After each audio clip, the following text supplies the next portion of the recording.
This is the Podfather. It has been brought to my attention that you are not listening to all of the shows in the Nerd Podcast Mafia.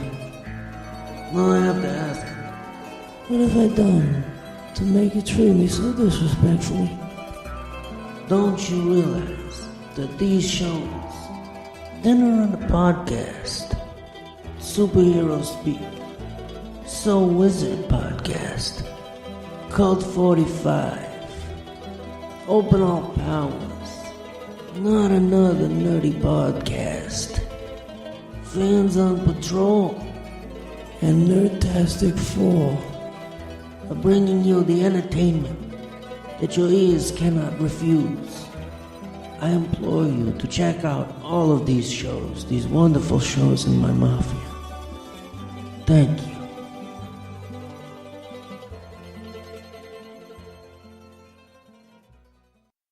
Welcome to the continued podcast adventures of Superhero Speak. But I think many of the people that love this character and that love superheroes in general have used these stories as inspiration to say, you know what, I'm going to do something good in the world. I'm going to make a difference like my hero when I was a kid. That is my fondest memory of it, because when you're doing comic books, you want them to affect people, right? You want people to care. You want to strike emotions. And I knew that Clone Saga was striking a lot of emotion. Can you imagine Pulp Fiction starring Goofy and Mickey Mouse? I can totally imagine that. I'm sure somebody's written that one too. Quarter pounder with cheese in France, Mickey. What? Royale with cheese. Yeah, I can totally. See? I would watch the hell out of that movie. Yes, I gladly sacrifice that my progeny to you, almighty Marvel beast. But Neil Adams is somewhere going, it's my time.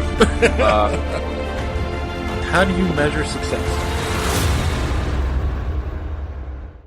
Hey everyone, you're listening to Superhero Speak, and I'm your host Dave. And John. And JD. And this week, boys and girls, we have a special guest with us.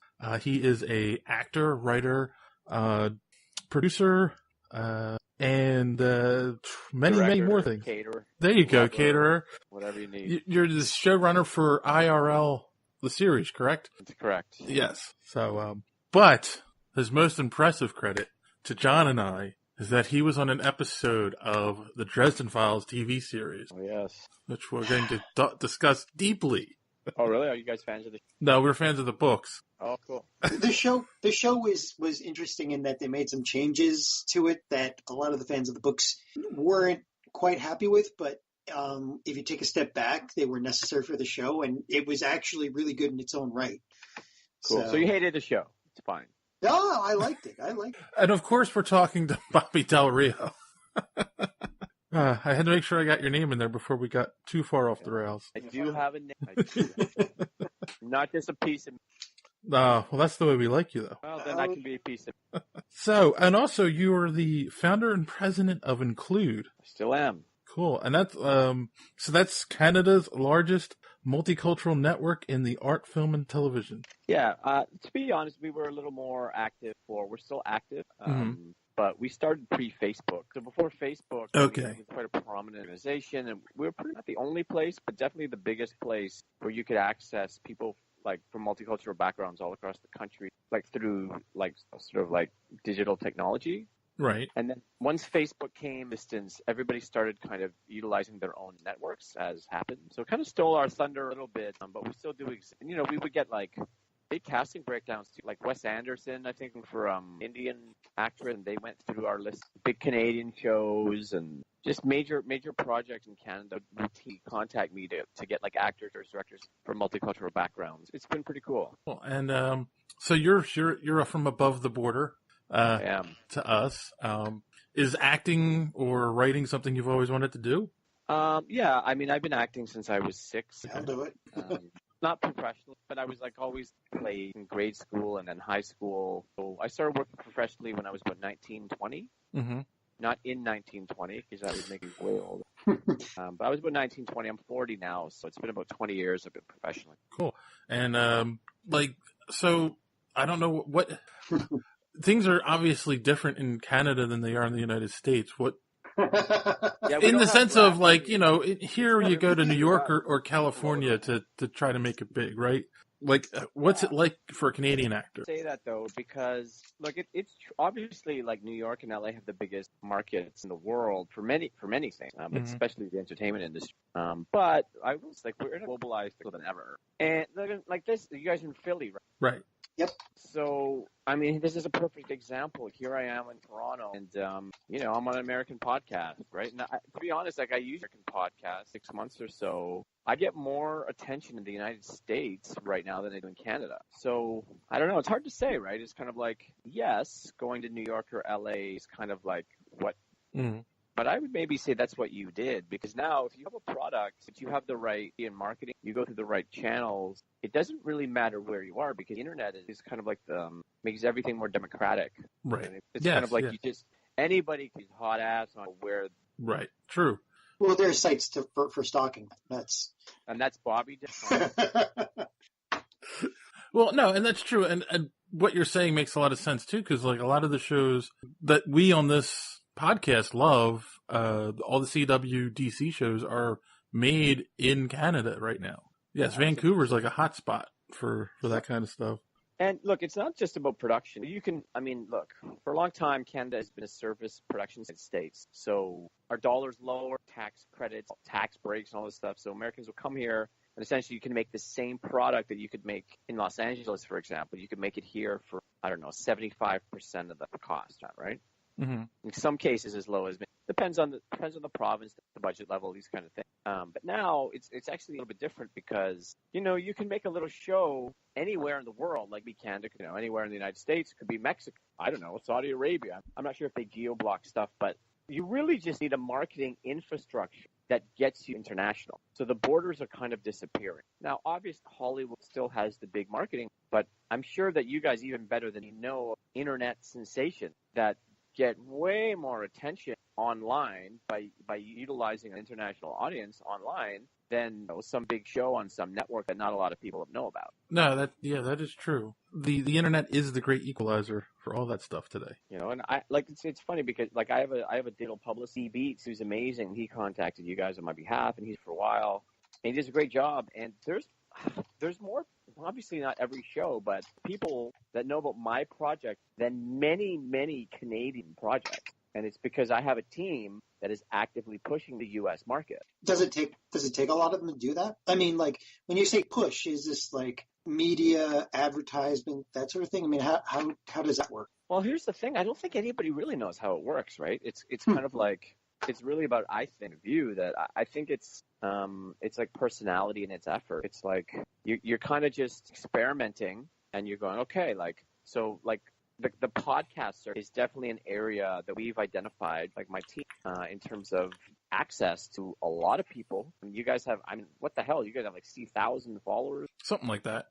I mean, I'm sure most of them are porn, but only about half. Okay, that's fine. There's still like a whole bunch. So it's kind of like you add up all these podcasts, and then also like building up that presence. And I mean, it's amazing how many eyes and clicks can get by going through these channels. Like, I guess what I'm saying is you don't need to be nominated for an Oscar in the States. No, this is true. I mean, it's easier. Yeah. It's a lot easier. Yeah, but you're right. I mean, like if you take YouTube as an example, like Philip DeFranco has 6 million followers, and and he's even like only medium size. You go up to PewDiePie, who's got 54 million followers. You go on one of their sites, one of their casts, and that's how many people you're reaching. I mean, let me ask you seriously: who would you rather today, Brad Pitt? Why am I torn about that? Damn, that's a good question. Babe. The answer is still Brad Pitt. Like, I don't care how followers. I would much rather. I don't know. I mean, if you consider age, you consider the amount of money PewDiePie makes, how he could leverage his subscribers and his fame and his money. I mean, maybe it's, I don't know, controversial to say, but in a way, I view declining asset. And I think this sort of you versus Hollywood thing is a real question. Now, I think what will happen is co-ops the best that YouTube has to offer, and kind of like a farm team, baseball team. But I think that there's a real question about what makes more sense. Like if you could have any, and you had to pick, I mean, this you don't because they all have deals and stuff, but if you had to pick Netflix and a typical, sort of theatrical distribution strategy through one of the major studios, what would you pick? Like, what would be smarter for you? No, you're absolutely right. It's the whole reason that Disney is starting their own streaming service. They're all starting their own streaming service. And at the same time, you also have YouTube TV coming out where they're partnering with TV channels, because the TV channels want to get their content on YouTube and prominent because that's where all the people are going. Look, I have a co-run credit on a movie developed by one of the largest studios in Hollywood. Okay, celebrities attached, the financing is raised, the studio has to like a name of an actor, like an actor that's high enough to finalize everything, and then we're shooting. And I could really leverage focus your world. I have from development. Every career, I have some Hollywood connections, lots of Canadian connections, some television connections. I've identified digital content where I can meet guys and podcasts all around the world as a more effective way to promote my work.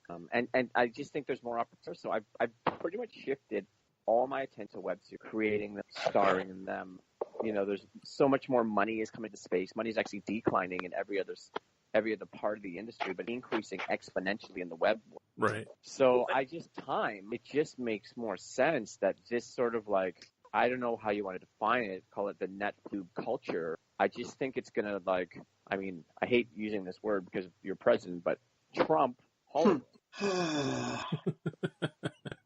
No, what you're saying makes, especially that Hollywood blockbuster. The only movies that are really making money are the cost of, so they have to make. There's far more opportunities. You see the same thing with writing. The big publishers is the best sellers, and everyone else is getting opportunity, during Kindle and stuff like that. Which is sad. That's what results in Transformers 8. I mean, that's the reason why we're getting Transformers 8 and not a really good new story. Mm-hmm. Oh yeah, and they're out there. Put money into basically it's the erosion class. It's sort of economic reality internationally all across the world, and all the developed middle class is eroding. And this is just an example of it, right? It's like you've got really, really, really high end, expensive products, and you've got tiny projects. And there's almost nothing. So for me, instead of really, right now, there's still a bit of me left in the middle, which everybody fights. And again, I've been in the game at the highest level, but I just identify the lower levels for growth, because if I can become one of the hottest indie guys in the world where I'm at, if I'm on all podcasts, you guys, you're the hottest podcast in the world. I like that. Yeah, go on. It's very possible in this world that we're in now. And then it's I have good relationships with 8 of them. I mean, people like Stern are going to die, and people like you, the next. Well, I hope that's not the case. Yeah, big yes. The next Stern. Your own kind of thing. It's just illustrating a point, right? The old way we're done is done. It no longer exists. So it's kind of like Trump is a really interesting metaphor. Because I don't really, not because he's insane, he is, but because he's really emblematic of the way to be, right? So the people who vote for him, I think largely it's they want to remember the way the U.S. was, and certainly not the way it's going to. Actually, you bring up a good point, but I think there's another way to look at it. I think that with the web, you're getting this nichification of What's that word? That was so bad. Basically, if you want to see science fiction, you can type in science fiction to Google, and you're only going to see science fiction. You're not going to have that thing 60 years ago where I want to see a movie. Well, what's playing? Well, there's only 3 movies playing. Well, I'll go see that one. And it's not the genre that you like, but you find out that you do like it, and it leads you somewhere else. Nowadays, you're only going to see what you want to see because the advertisers are pushing to only show you what they know you're interested in, so you're only going to see that. The creators are only going to show you what they think you're interested in because they want to keep your viewing. And if you take that side of it and push it towards, oh my God, we're going to get labeled for politics again. If you take that side of it and push that towards the Trump thing, what we have, we've got the nichification or the polarization of the viewers, or in this case the voters. They only want to see or hear what agrees with them and what they know they like. Right, it's like the echo chamber effect. Yes.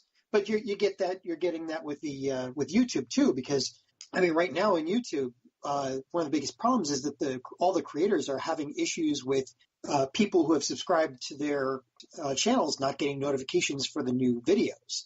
And it's because YouTube keeps changing things around, and the algorithms that show the recommended videos are only going by what you've watched recently, which really sucks, because if you accidentally click on, say, Car Crashes USA, and suddenly 8 out of 10 of your recommendations are car crashes, you're like, no, I don't want car crashes. I want, like, Philip DeFranco. I want Bible Reloaded. I want something, but Right. it's the niche. Nichification, sure. Today's word of the day. Can you say one? Nichification, like a okay, slower, maybe like an Alabama accent. I don't like where this is going. What am I doing here? Okay. We're gonna hear that on a clip on Pornhub sometime tomorrow, probably. It's fine, as long as it goes viral. Excellent, just awesome. How many things are you doing right now? Because you mentioned like you're doing 4 things, and I heard that you tend to get, and I'm quoting here, sucked into balls of creative intensity.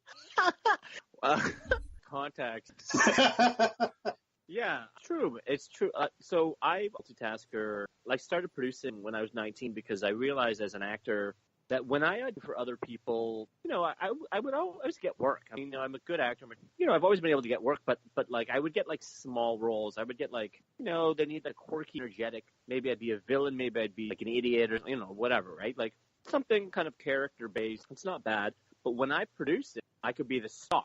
So I realized as a teenager, when I was just starting out as in the industry, I was like, okay, so hold on. So if I just extrapolate these trends, now remember, I started at the University of Toronto, which is one of the best schools in Canada. I started there before I transferred, so I already had a very strong mind which has helped me over 20 years, right? So even at that age, if I can be an actor, I'm just have small parts the rest of my life, and I will never make the kind of impact that I want to make an artist. So once I started producing, I started being thought of, quite frankly, as a bit of a star, right? So when I was 22 or something, I had a documentary done about me that aired on television across Canada, on Bravo.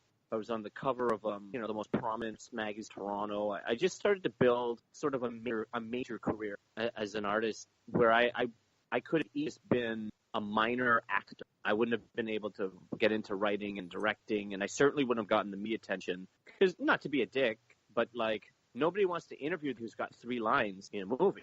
Mm-hmm. You just don't, right? You want to interview the star or the creator or the director, or they just have more of a major contribution. This is not to malign people who have 3 lines in a movie. I mean, some of those actors, a big difference, and they're really, really talented. But the reality of the industry is that you need to get attention in order to get the sort of higher leverage opportunities. So I realized that quite young, and that's the kind of career that I want. So, and to be frank, that I have. So I have many, many projects in development where I'm attached as the star or major creator behind it, where I'm essentially the engine behind a project. That's the kind of career that I want. That's the kind of career that leads to other major opportunities, right? So, look, for me, if the Hollywood doesn't happen, okay, cool. But I'm in the situation. I'm the Hollywood screenwriter with movie stars attached, and I'm making a lot of money, or not. But 3 lines in either way is not going to help me. Even being in a writing room, and it's hard to get a writing room. If you're one of 8 people in a room, one of 10 people in a room, it's good, it's cool, you can make some good money. But if you're the creator of a show, just get a lot of it. And those opportunities are massive. No, yeah, I definitely can see that. And again, we live in a world where the internet allows you to have more opportunities like that. Plus, I think with creative people, it's hard to just put yourself in one pigeonholed thing like that. I'm an actor, and that's all I'm going to do. Where if you're truly a creative person, you want to create new things all the time. And if you're just waiting for that next opportunity to have 3 lines in a TV show, then you're not being creative. Yeah, that's part of it too, But the way that I describe, I went for coffee with a young actor. As you can imagine, I have new asking me for advice all the time, which is cool. And I'm happy to provide whatever I can with advice and helping them to find direction and guidance and this kind of thing. But what I say now, I would almost call it a catchphrase, is that every single person in the industry you're your own movie, whether you're an actor or a writer or grip or makeup artist. Every single individual person is a movie studio. And I say that just to illustrate a point. Anybody can make a project. The technology is so accessible and so economical right now. You almost have to, like, it's like the same thing. Like, I don't know if you guys calculate, when you calculate a limit, you have to take it to its nth degree, right? So it's either 0 or infinity. So you almost have to take the value of the cost of technology, extrapolate it either 0 or infinity, because it's not a factor. The film industry used to be predicated on who had the access to finance, who could get the money to, right? And then there was a whole game there and who had access. Now, everyone has access, so anybody can make anything. So now, okay, who can get the marketing? So I really think that this is the next challenge for the industry. Like your podcast, for example, is quite a lot of podcasts. Mm-hmm. How do you get to see 1,000 followers on Twitter where other people have 6? We beg. We beg at Comic-Con. I just throw myself at people and stuff cards into their lapels. That's just look, sleep with whomever you got to sleep with. It's working. John, the race. You got to get attention to your podcast with so many out there. Right. Yeah. Right, That's John. the game now. That's the game. And now that he said that we can create anything we want, we can revisit that idea that we had. You know, we just need to get the funnel and the lubricant again. Okay. Let's go. That's my time. We don't want anybody to steal. So let's see. I mean, you've been in quite a few things in real life. Looked interesting. I took a quick look through that. One of the things we definitely want to ask you about was the Dresden Files, because you know it was really, really cool, and you know, based on books that we love, and you know, based on books by an author who's considered right now pretty much the king of urban fantasy. So, you have any? How was that? I mean, you were in one episode as I believe it was Soto. Yeah, I was in one episode. I was on set 3 days. It was fascinating because the production design was strong in that it's just that it's just like the encapsulation of the show was just omnipresent. It was just sort of like dark, brooding, just like interesting energy, and you walk on set and you feel it. It was almost like the levity or something sucked out of it, and you're in this other universe. So even like talking to the other actors, you know, because I'm working with a lot of people there, like there are Canadian stars and people that work other things, talking each of the shows, and we're all, you know, you fraternize on set. Now, sometimes some of the bigger stars are standoffish, but on that set, like people were cool. But there was like this almost like mythical seriousness that just pervaded, you know what I mean? It was like this otherworldly quality. I think that sometimes the content of the show into the actors' personalities in real life, and that's what it felt like. It just felt like, I don't know, there was sort of like dark, mysterious vibe. It was cool to work on. Yeah. Did you? I mean, from what I heard, I mean, the actors had fun being on the show, and you must have seen that. I mean, do you have any ideas why it kind of failed? Even though it's almost like a lesser-known Firefly, because it was doing really well and then they canceled it. So, well, apparently the guy who played Soto was such a prick. Oh, that would do it. Yeah, that explains it. Wow. Look, I don't think anybody knows why any fails. I mean, sometimes you get lucky. Sometimes, I mean, if the Dresden Files came out now instead of 10 years ago, it might be very different. It might be very different, right? Maybe the podcasts are be hot. You know, geek culture is bigger, way bigger now. And shows come back. You know, I heard that Charmed. Yes. Yeah. But I don't think. I mean, you just see things change. The culture changes so quickly that, and attitudes change with it. You know, so I'm a playwright as well. I wrote I published Professionally Ethnic. I published it 10 years ago in Canadian Theatre Review, which is like the most prominent academic journal in Canada for theatre. And nobody wanted to touch it. And then they would produce success in theatre in Toronto. And the play is the same. The text is the same. It's identical. But the perception is very different 10 years. Yeah, that was on your Facebook, right? It's out. It was in the list of outstanding plays, outstanding productions, outstanding ensembles. Yeah. We really got a lot of attention. It's harder to get more attention, you know, for a summer play in Toronto than we did. We got many reviews, all glowing. Yeah, it's hard to get that kind of attention in Toronto. But what's most interesting to me is literally, this is a play written years ago, and at the time, I remember I was dating a woman who told me I was racist for writing the play. And there was a lot of controversy. People were upset at me. How dare you write this kind of, it's too provocative and it says all these things that you're not allowed to say and blah, blah, blah, blah, blah. And then 10 years later, successful as this intelligent mainstream comedy. It was pretty much, it was like a mainstream show. Did you write this because of what you said before was happening, where you were being asked to play bit parts that were all this, just for the same ethnic reason or something like that? Yeah, it was related. It was related for sure. I had a lot of... So, okay, we get back to Include, right? This multicultural network that I created. The reason I created that, I was doing a lot of political activism, and I needed to disseminate political information to all the different minority groups, theater, film, and television that I had contacts with. And at the time, I was probably in the multicultural side of the industry in Canada, just because I sought it out. I mean, I want to say popular, but I mean, it depended on what side. Controversial. I got press coverage against major theater companies in Canada that were pretty much only casting Caucasian actors. And so I was fighting with them in the press. And so then I started this organization because I was like, okay, well, we need to keep the dream alive, all this kind of, I lovingly refer to it as the Underground Railroad of the okay. That's kind of what I created.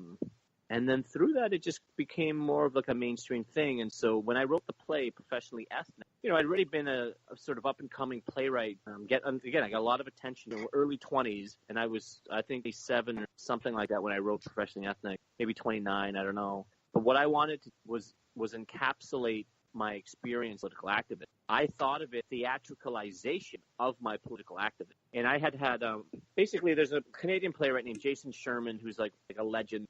He's like the Aaron Sorkin of the Canadian, okay? Mm-hmm. He sent me an article because I'd met him, this sort of fundraiser, and he sent me this article about the dearth of political theater and how badly needed. I was so inspired by that I realized this time capsule of my political activist play, Professionally Ethnic, and then I wrote the whole play in 24 hours. And then 10 years later, it's one of the biggest hits of playwriting career. Excellent. And I'm gonna try to relate this to something we rarely talk about in the show. So comic book movies. We have there's always there's been a lot of talk about in comic books and the comic book movies the lack of women and then starting to just replace original characters with they replace Spider-Man with a Hispanic guy. Dave, help me out here. So Miles Morales. Miles Morales, right? So in the comics. So do you see that as kind of a mirror of what happens with I guess you whitewashing, you'd call it whitewashing in the movies. But well, it's funny you say that because I just watched Ghost in the Shell. Yeah, that's another one. And, I guess I'm so much, but then I'm also half Asian, so I understand appropriating. I've tried to be very open-minded, especially having been I spent the first 2 years, and I was 25 years old, just fighting with people, and to be honest, I was white people they all hate us. I had very sort of limited views and to be fair, unfair views of Caucasian people. Now I'm a man of 40. I realize complex, and I really believe most people are. I really believe. There are some people, but I think it's quite rare for people to be wake up and hope to find a minority so I can kind of race it. The tribalism is always our blood a little bit, but I find that once you talk to, you're friends with them based on their personality and how you click and color it. Mm-hmm. I really do believe that. So I understand from visible minority community, which I'm part. But I also understand the corporate client. My web series IRL, we sold to Bell Media Corporation in Canada. I don't know, 100 television thing, right? Oh. So I understand the corporate very well with corporate environment as well, because I understand just because someone's going to give you notes, it's not that they're here to destroy your art. It's they have a core set of corporate principles, and they have people they're accountable, they have an audience, and you have a product, and you're just trying to find this middle ground. So when I look at these debates about the thing, I don't get too either way. It's a bit of a debate. You want to reach the biggest audience you can get. You want to be true. So Ghost in the Shell is right. So many people in the India are oh my God, Scarlett Johansson, she's supposed to be Asian. What a racist, whatever. Right? So I watched them. I like them sci-fi. But then I go, what was interesting, it was all I heard about was Scarlett Johansson. Oh my God, why did they? And then I was they cast 30 Asians in that movie. There's a few Asian really big role in that movie. And I'm So I thought maybe if you don't have a Caucasian or someone like a Scarlett, if you put an unknown, do people even hear about? Yeah. You know. So I think I'm not sure what his name. Maybe it was Kenzo, or there was like the guy who played like her boss. Have you that word? Yeah. Well, I know the anime back and front. I've seen it so many times. Right. I haven't seen the movie yet. I keep meaning to watch it, but I've heard things about the movie that it wasn't very. It didn't hew to the original storyline very well. Right. I understand. And this is always their adapted sources. But here's my point, though. The actor who played her boss was a fantastic guy. And I was like, I never, he was great. I'm sure a lot of roles out of that. You know, if I'm looking and I have a sort of proper budget, I'm calling that guy. So I guess what I'm saying is you can't just look at the issue of race history through a myopic. It's complex. And it's not just about one person. A lot of people get jobs by being involved in the project. I think ultimately that's really, really good for the multiculturality. And I think these debates are good, but I think it's very unhelpful to call for without real evidence of that. Right. Mm-hmm. And, I think it happens a lot now. People are so quick to rush to judgment, insult you, and say this, and we've lost the art spirit of a debate. I think that race is such an important, complex conversation, and it should be that. It should be a conversation. And right. Al, I can't believe you made such racist statements, but no. Well, it's an interesting concept because on one hand you have a movie like Ghost in the Shell where a lot of people didn't know the original anime, so the thought process is let's put a big star in the main role to attract a larger audience. Right. But then when you go to the other side, you have Marvel making movies about raccoons and living trees and getting huge audiences where after it took them 10 years to create a movie starring an African-American character and then, at the same time to also give us our first female-led Marvel movie where if you go through the comics, there are plenty of female and African-American characters to choose from. And I'm sorry, I'm saying African-American to be PC, but Black Panther is just African. But you know what I'm saying? There's still that, even though they're being very successful with everything they do, there's still that fear to, put that out there. There is, although not a good job of creating superhero franchises on African-American characters. Zoe Saldana was in Guardians of the Galaxy franchise. Oh, yeah.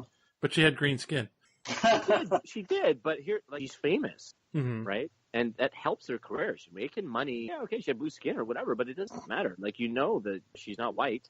And in the industry, Zoe Saldana is more of a bankable name. The amount of money that franchise goes on her box office gross, that's her stats. Right. So you have to kind of look at an actor do you guys follow sports?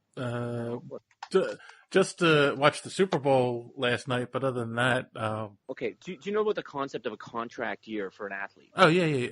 Yeah, so in your final year of your contract, you basically try to put up the best stats you can get and then more money for you. Mm-hmm. You almost have to view as every single project the contract year. Okay. So you kind of have to put up the best stats you can for every project, which sounds a little crazy, but you're being judged and analyzed based on the success of the project you're in, which I think is a little unfair and not sort of a correct algorithm, but whatever it is, you hear a lot about actors and the choices that they make. Like Tom Hanks, he had that string in the 90s, made all these $1 million, $100 million in the bank, Hank. But it was also or does he projects really, really well? If you got this great script and this director and, you do have some autonomy, especially I think especially star level, you have autonomy over what project you put what you star in. I actually think that every actor has power to choose to some extent. I mean, you have the choice of whether or not you can take those 3 lines, whatever 3-line part you can just take them, or write a script yourself, or hire somebody, put up a play or adapt something. It's not that hard these days. I mean, it really isn't. It doesn't even have to be that expensive. So I think people have more choice than they realize, and the ramifications of those choices defines your whole career. True. That's true, but I think you're also in the same breath saying our actors have more choices today than they did, in the 90s or earlier. Yeah, definitely. That's true. Yeah. Because, I mean, that's the thing, too. Like, when you talk about choice and making the right choices, there's always that fear, and I don't think it's as prevalent today, and correct me if I'm wrong, of being typecast. It's hard to correct you because it's objective. Mm-hmm. I think it depends where you are, right? When I was starting out, yes, to some extent I was typecast of color, but like I said, I identified really early on that secret to this game is to run the game. Right. Like why do I want to in line to get into your club when I'm club?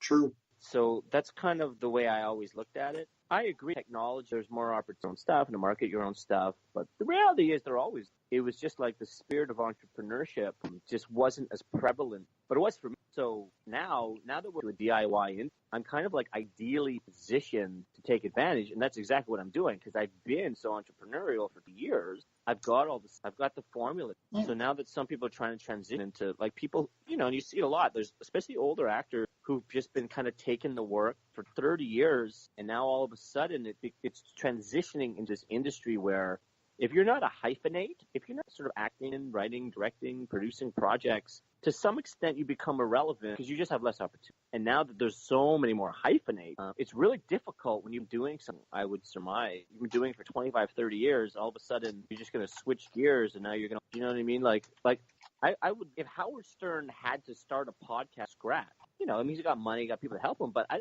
think he's a bit lost if he had to do it on his own because it's a completely different thing. It is, to a point. I mean, that was one of the problems with podcasting is it was started by independent people just wanting to do independent talk radio in a way, and then a bunch of celebrities have jumped into the ring, and they get massive numbers because they pull their fans in, and it makes it difficult for the little guy who wants to start up now. But right. I don't think that's always true. In the sense of if you work at it hard enough, you keep at it long enough and the ins and outs of how to reach people on the internet, you can build an audience as well. But when you see Joe Rogan jump in or any of thousands of comedians who have tried podcasting, they get a large audience. But the other thing is consistency. A lot of these celebrities who jump in and do them, they do it for like 3 months consistently, and then they get busy with a project and they just stop doing it. Yeah, right. Which is our problem because we're just going to outlast them. Well, you say that's a joke, but it's such an element of success, right? Discipline and consistency. Time in, put your time in. I work out 4 times a week, and it's not even about my body. I mean, it helps me, but that's not why I go. I go, to be honest, the instinct to achieve, to keep the instinct to focus, to be disciplined, and to push myself to the next level alive in me. Well, your hard work paid off. I mean, you have a bacon number of 3, so. But it's important. It's important, I think, to be, especially in my initial project base. There's opportunity all the time. But I'd say the news cycle is like 9 hours or now or whatever the hell it is. You've got to be jumping into the opportunity as soon as they present themselves all the time. I don't want to be too anal about it, but I'm sort of in a perpetual state of productivity. Like I'm always making stuff happen, and that has not slowed down as I move in my 40s. If anything, I'm just working harder. Yeah, that's definitely the key. It's actually, it's funny. That's one of the things that inspired me to actually start this podcast and stick with it is Stan Lee, who created basically the Marvel Universe as we know it today. He didn't start until he was 40 writing those books. I mean, he worked for Marvel, but he didn't get his shot and didn't create the Fantastic Four until he was 40 years old. So, wow, amazing. Yes. So it doesn't matter how old you are, as long as you're creative and you keep at it, I'm telling you, man, I'm in the best shape of my life. I'm 40 years old. Like, I could kick my physically. Physically, I can jump higher. I can lift more weight. I can, I don't think nothing, but I think so much of it is in your mind that if you can just channel it, effectively as you can, it's amazing how you can parlay that into a string of success. Right. At any age, completely mental. That's what I believe. Cool. Yeah. Let's see. Should I put my clothes on? Yeah, this is about the time, I believe. Sure. Okay. We just need a few more pictures. Wait. Okay. I'm Here's very the side view. Yes. I'm very sad. I was trying to give you more geek cred, and nobody asked me about the 3 degrees of bacon thing. So I'm going to explain because that's how humor works. But you were in Unlocked with Ryan Holliman. Ryan Holliman was in X-Men Apocalypse with Rose Byrne, and Rose Byrne was in X-Men First Class with Kevin Bacon. Oh, yeah. So 3 degrees of bacon. Okay. I was going to say, beyond that, though, you have even more geek cred because you are 2 degrees from Arrow, because you worked with Paul Blackthorne, who works with Stephen Amell, who was Arrow. Okay, so as an actor, we play this game. Do you? Yeah. So I'm actually 2 degrees away from Kevin Bacon. Oh. But I don't know if it counts. So technically, I mean, it does count but in terms of the industry, I don't know. Okay, so I was in an acting class with a friend of mine, and we were in that class for like months, and she had several love scenes with Kevin Bacon. So that's 2 degrees. But then I don't know, does it count? I was in an acting class. Does that count as, or do I have to have been in a... I think, no. I mean, I think that counts if you're going, degrees of naked bacon. Right. So. And here you go. And she was naked. There you go. We were both naked. I'm going to say it counts because... That's good. I say it counts because then it keeps me at my 1 degree from Kevin Bacon. You slept with Kevin. That what you're admitting? Well, we did say we do anything to keep this podcast yes. relevant. Okay. Sure, it's taking an interesting turn. We woke up JD. You got JD's attention. I'm listening. No. Back in, this was probably 6 years ago at this point. I was working at New York Comic Con, and I used to work with a group called Focused Attention, who basically, if the celebrity didn't have helpers, we got assigned to different ones. And I got to work with Carrie Fisher, which was a dream come true. And at the end of in the middle of the day, we were like walking around behind there was a back area for the celebrities to like walk around and stuff. And she always had her dog with her. What's her dog's name? Gary. It's Gary. That's right. Gary, yes. Yep. She was walking around with Gary, and lo and behold, Kevin Bacon walks out. He walks out of the bathroom, and he starts like paying attention to the dog and completely ignored Carrie Fisher. And she's like, and she's standing there with her hand on her hip going, Kevin, and he's like playing with the dog, and he's like, oh, hi. And then he goes back to playing with the dog, and she just like goes, oh, whatever, and starts walking away, So that was my brush with Kevin Bacon. Hilarious. So no, he loved the dog.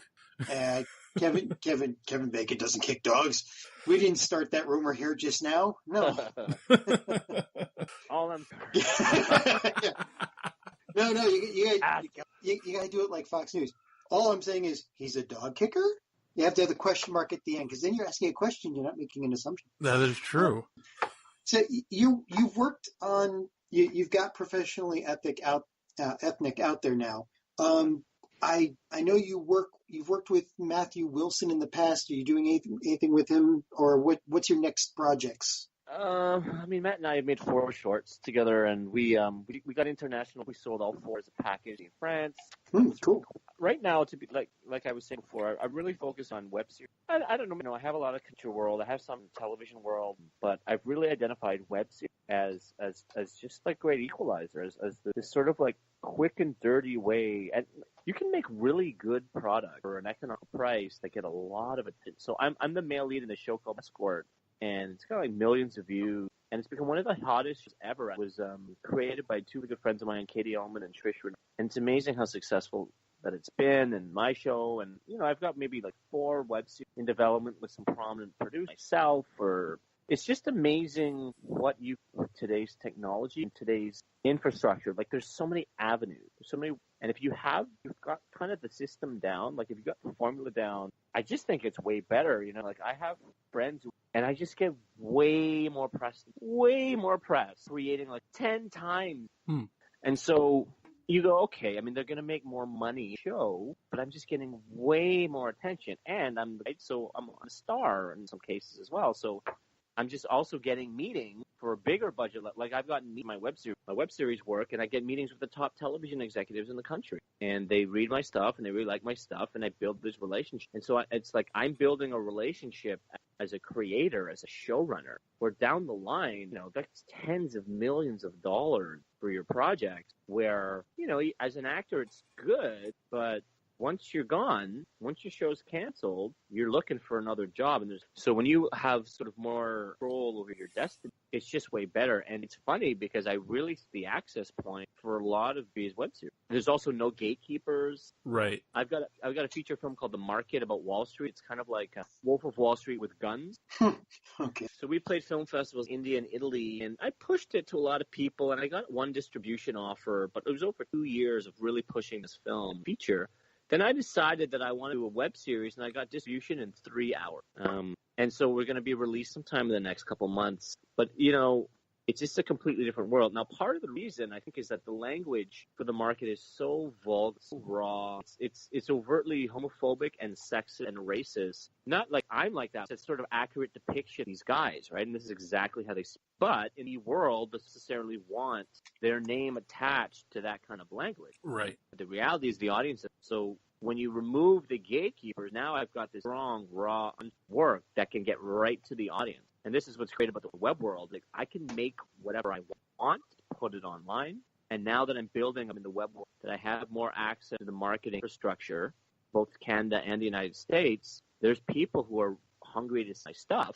And I don't when you sell to a television, they're like, for example, for IRL, there's that much in the show, but I had to beep all the swear words to air on television. Mm-hmm. I had to cut certain scenes. Like, there was one episode that's quite provocative, and we had to cut it in half. We had to cut half the episode so that it would be eligible for their morality standards to get on the air. It's fine. And I don't hold anything, but you just realize, wow, like half the subservience to a sort of corporate master can just get away with it. Or you can just put it on Adult Swim. That's something on the Cartoon Network. No, it's funny you say that, because I actually had a meeting with the company here in Canada that I believe has Adult Swim. Oh, really? Yeah, but they like my stuff, but the reality is adult anime is a harder sell. So it's harder to get into that world. Whereas if I was to just write for 5-year-olds, it'd be way easier to do that kind of work. But here's the thing: anything that I want to pitch them, they love my writing, come back, and blah, blah, blah.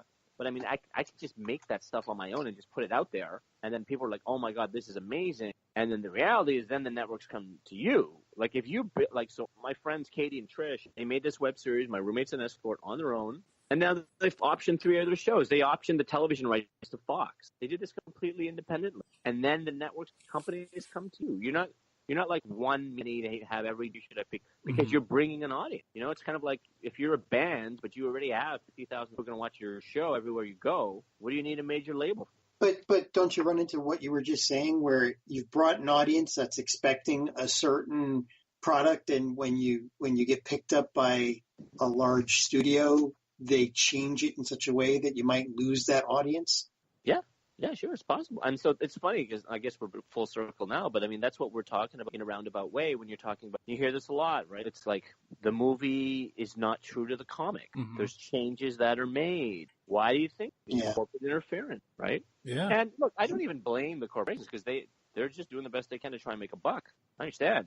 But the reality, to the source material, they'd have a wilder success, because you would have that large geek culture advocate behalf. And that's way more powerful, making some sort of obtuse changes, in the interest of money. Right. There's nothing more important, in my opinion. So, so you, as somebody who, has done a lot of creative things, been in, a lot of different projects, and talked about being able to pick what you want to do. Is there a dream project that maybe you haven't done yet or haven't touched on yet, for one reason or another? To be honest, like everything I do in project, my biggest project problem is deciding what I want to come from. I don't mean to sound douchey when I say that, but it's really, I mean, it's not like I'm super rich, but like I work with some of the best people in this country, and I have a really, really very strong reputation. I do the kind of creative work that I want, and not that many people position. So for me, it's really about deciding what's the thing that I'm going to spend the next 2 years of my life on that I can't wait to wake up and, because if I'm 80%, it's not good enough. I got to be 100% because when I'm 100%, man, I will work around the clock to get that done. It's that kind of juice that makes a project fly. So yeah, for me, it's just about finding sort of like that gas that I just can't wait to put in your car. But I think I have my next project. I really love. Yeah, no, I totally get that. You know, I always think back to when I was in school. And I always wanted to be a famous musician, and I love music, and so like I always and creative writing too. So I always did well with creative writing assignments in school. I always did good with my music classes, but anything I wasn't interested in, I just didn't care about. And I think a lot of people go through that. So yeah, I totally understand that. I think that's a metaphor for life, man. Mm-hmm. Here's the thing. You've got all these people, and they're going to jobs that they want to go to, and they're drinking on the weekends to forget about the job that they hate. For me, I don't drink because I don't need to escape my fucking life. It's like I'm doing – can I swear? Oh, yeah. I just realized, it's a beep. No, you shouldn't have fucking said that. Oh. No, but I think that I learn what I do because I love what I do, right? So why need to – if anything, the alcohol just kind of blocks me more time that I can focus on doing the stuff that I love to do. So, and I think it's a different world when, it's a series of passions as opposed to a series of obligations. Right. I'm not obligated. I love me. See, John, you don't need the drinking. Stop, John. Stop. We love you. This is actually an intervention for you. Oh. A podcast. Richard, Uncle Al. So we're at about an hour now. So the question that we normally like to wrap up on, and I think you've kind of hit on this a lot in this episode, but it's a good way to sum this up, is how do you measure success? I measure success by the amount of passion. That's it. That's it. That was okay. That's it. Is it okay? Yeah, that's fine. No. Try again. You'd like your answer in the form of an essay. Okay. Be it resolved. Nothing so far as one. What's your thesis statement? Oh, no. Look, I think that success is really different for everybody, but if you don't have passion for the decisions that you make in your life, the world just feels grayer and less full and less rewarding. And so I don't judge anybody for the choices they make, right? But I think that if you can look at yourself in the mirror, have no regrets, and really that I'm going for what I want with everything I have all the time, that is a great fucking life, in my opinion. Cool. Fair enough. Yeah.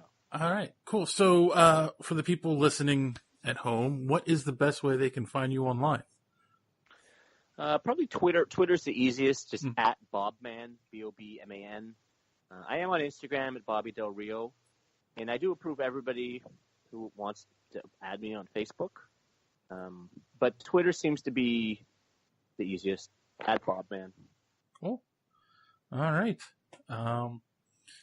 Cool. So this has been very enlightening. It's been a great conversation, and I thank you for coming on. Yeah, thanks for having me, guys. And screw you, JD. No. Screw me. That's about for no reason, just screw you. Thank you. And real quick, boys and girls, also don't forget this week to check out Fans on Patrol podcast. I was a guest. The episode was released on Monday, and you guys really should give them a listen. It's one of my favorite shows, and I was honored that they asked me to be on. But on that note, as always, don't let your cape be caught in the door. Have a good week.